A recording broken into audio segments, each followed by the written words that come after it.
it was only a matter of time. Everybody knew that this was going to happen, and that is Pokemon and the Nintendo company. They both have deep pockets. Have finally decided to pursue Palworld over some stuff that I was not expecting them to pursue him over. And on top of that, they filed it in the Japanese courts. This is going to be an interesting, fought out battle for one.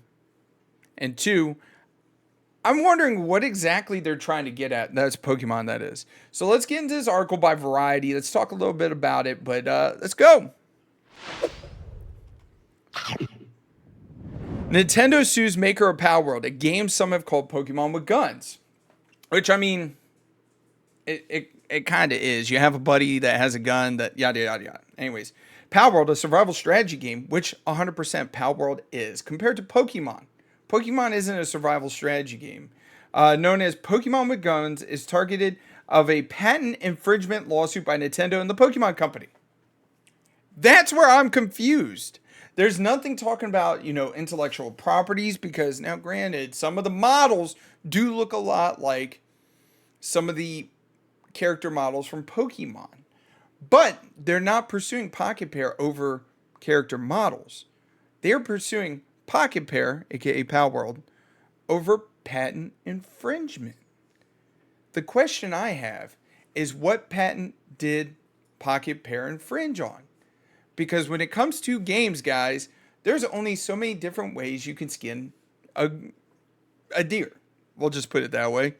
And the thing of it is like, if you're going to sue over you catching Pokemon with balls, or you catching a monster with balls and then fighting them against other people with monsters with balls, well, what about Dragon Age? Why didn't Dragon Age pursue Pokemon? Why wasn't there more pursuit over Digimon? You know what I mean? It just, to me, it doesn't make sense. Why isn't Final Fantasy pursuing every single person that's made an RPG game? It doesn't make sense if they're suing over some kind of patent like that. Like, okay, XYZ, where, in my opinion, Palworld's different enough that they're not anything like Pokemon. There's a lot of crafting, there's a lot of survival, and let me tell you, you know how many times I died in Palworld? It was ridiculous, too many times to count. Nintendo said the lawsuit against Pocket Pair, the company behind Palworld, was filed on September 18th in Tokyo District Court. The lawsuit seeking an injunction against the alleged infringement and compensation for damages on the grounds of Palworld, a game developed and released by the defendants, infringes on multiple patent rights according to Nintendo. But what are the patents? We'll continue. Nintendo will continue to take necessary action against any infringements of its intellectual property rights, including the Nintendo brand itself.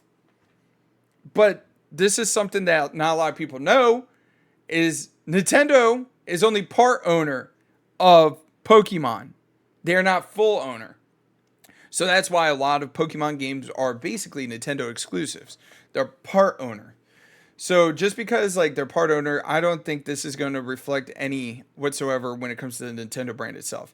To protect the intellectual properties, it has worked hard to establish over the years. The company said in a statement on Thursday. This is the problem I have, is that Nintendo and Pokemon are feeling threatened. Granted, like I said, when it comes to Palworld's nothing like Pokemon whatsoever. The Pokemon games have been weak over the last couple years. Freaking Scarlet and Violet, they're okay. The last really good one, which I think they should have based Scarlet and Violet one, was Legends of Arceus, however you pronounce it. And that game was amazing. It was a single player experience. It wasn't like the co-op like we got for Scarlet and Violet, but it was really, really well done. Anyways, Palworld was released in January of 2024 and quickly became a hit, which it did. I probably put almost 150 hours into it in the first 2 weeks. On its website, Tokyo-based Pocket Pair says Palworld is home to over 100 unique pals, each equipped with diverse skill sets to enhance the player's adventure, which it does. It really, really does. And on top of that, the skill trees, as you progress in said game, allows you to unlock different craftable items to make the other pals more useful. Like you can craft saddles, you can craft guns, you can craft all kinds of stuff that your pals can use. Pokemon doesn't allow you to do that. The only thing that, Pokemon allows you to do is allows you to go out and buy items to equip said Pokemon to make them more powerful in battle.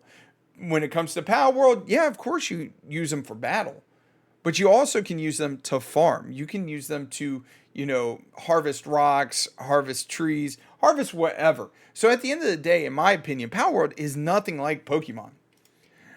Along with your journey, you will also encounter formidable bosses that pose a challenge even for the most seasoned pal tamers. Naturally, these boss pals are also capturable, which you can't do that in Pokemon. Like, if the Pokemon's owned by even Team Rocket, you can't even save them. Anyways, responding to the Nintendo/Pokemon Company lawsuit, Pocket Pair said that it's received notice of this lawsuit and will begin the appropriate legal proceedings and investigations into claiming of the patent infringement. Like I said, I genuinely want to know what the patent infringement's on. Was it any kind of source code when it come to Scarlet and Violet or even Sword and Shield, which I highly doubt. At this moment, we are unaware of any specific patents that we are accused of infringing upon, and we have not been notified of such details. Pocket Pair said in its statement, "Our goal as a company has always been to create fun games. We will continue to pursue this goal because we know that our games bring joy to millions of gamers around the world." I mean, that's basically a PR answer right there, but they can't really say too much because, like I said, in all honesty, I feel they know exactly what patents they've infringed upon, but they're not going to actually release it until the documentation has been released to the public. So I'm not sure exactly what kind of legal ramifications they're going to have to face and exactly all that stuff, but I don't think they're going to release any information until Nintendo and Pokemon release their stuff and kind of reveal their hand, if that makes sense. Pocket Pair continued. It's truly unfortunate that we will be forced to allocate significant time to matters unrelated to game development due to this lawsuit. However, we will do our utmost for our fans and to ensure that indie game developers are not hindered or discouraged from pursuing their creative ideas.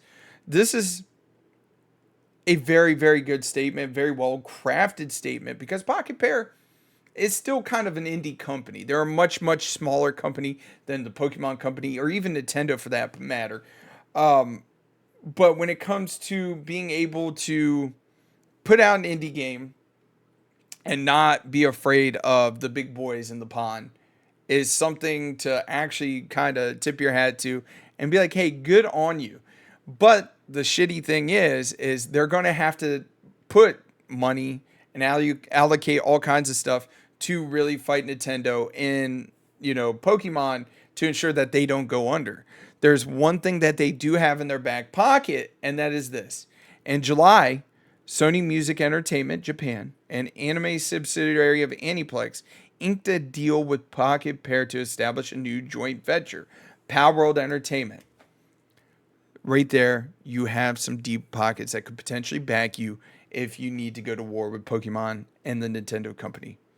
To promote the domestic and international licensing business of Palworld and further expanding the IP. Genuinely, I think that this right here might be Pocket Pair's saving grace when it comes to this lawsuit with Pokemon and the Nintendo company. Let's go full screen. So, like I said, it was only a matter of time. We were expecting this to happen, and it did.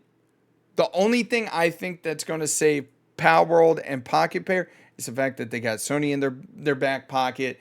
And I'm very curious as to what exactly is the patent infringement that they did. What is it?